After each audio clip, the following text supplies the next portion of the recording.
SCP-1364, Object Class, Safe. SCP-1364 is a small mammalian creature resembling an anteater. SCP-1364 is friendly, on certain occasions attempting to embrace researchers with an elongated tongue located near its nostrils. It does not appear to be sapient and shows limited, if diminishing, signs of intelligence.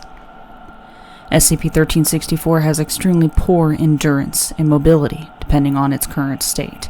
SCP-1364's physical form remains relatively static when exposed to a significant amount of stimulus. However, the creature grows increasingly vulnerable to even the most negligible of stimulus with prolonged exposure. The subject seems to respond normally to a stimulus on the first exposure, but repeated stimulus is exponentially more harmful. Despite the presence of a digestive system, SCP-1364 does not seem to require sustenance. Testing reveals that the creature in fact fares better without it, as the process of mastication, swallowing, digestion, and defecation results in significant bodily stress. The cause of SCP-1364's extreme vulnerability has not yet been discovered, as the body shows no specific physical anomalies. SCP-1364 appears to heal at a standard rate when left alone. The creature was discovered after repeated reports of its disappearing and reappearing beneath floors and inside walls at Zoo's nursery prior to containment. Amnestics were administered to witnesses after recovery. Addendum 1364, Bravo. Stimulus testing. Forward. Repeated applications conducted within 5 minutes of each other. The effect of exponential sensitivity seems to reset after a period of a few hours. Read by stimulus and effect. Water. Hair loss. Subject appears distressed. Saline. Negligible skin irritation. Subject appears distressed. Exposure to candle. Subject covered in first-degree burns. Subject becomes temporarily comatose. Droplet of ethanoic acid. Droplet burned through the subject's paw. Subject appears extremely distressed. Subject rubbed against copper ×1 application.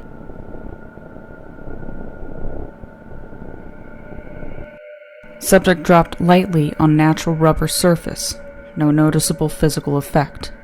No stimulus. Subject appears distressed. Sound. Utterance of hello by Dr. Sanders. Conversational.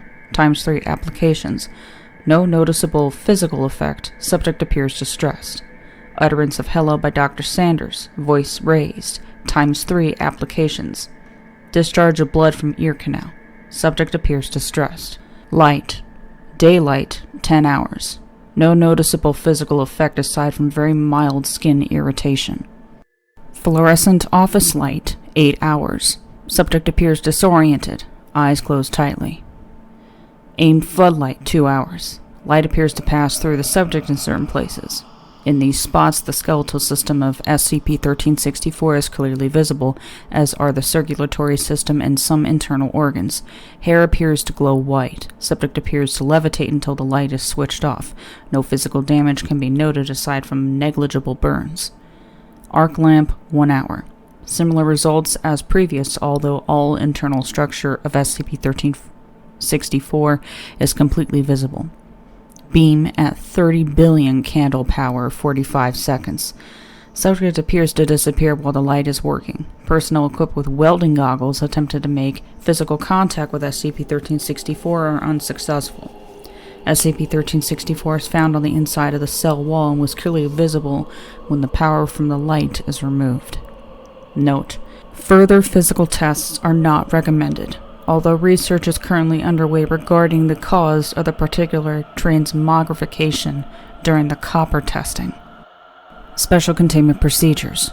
At this time, there are no means of keeping SCP-1364 completely safe, and methods are currently being researched into the minimization of damage dealt to SCP-1364. SCP-1364 should be contained within 2 interconnected 10 meter by 10 meter by 5 meter chambers with 40 centimeter padded impact-resistant polyester lining on all inside surfaces. The area should remain completely devoid of light and External sound. The containment chamber should be kept completely empty to ensure SCP-1364 remains docile and healthy. Any observation of damage taken by SCP-1364 or any signs of pain should be dealt with promptly with any resources available to aid in minimizing damage. One cell is to be kept at a temperature of 20 degrees Celsius at all times. The opposite is to be kept at 30 degrees Celsius. The chamber should be positioned in such a way to provide easy access between each for SCP-1364. Personnel are forbidden to interact with SCP-1364 in any way, save for manipulation of a projector using shadows to depict calming situations on the wall of SCP-1364's containment chamber. A Foundation-issued audio CD entitled Nature Sounds is to be on constant playback within the cell at a volume of 10 decibels, looping alongside playback similar to shepherd tones. The chamber itself is to be filtered for contaminants on a low cycle each hour.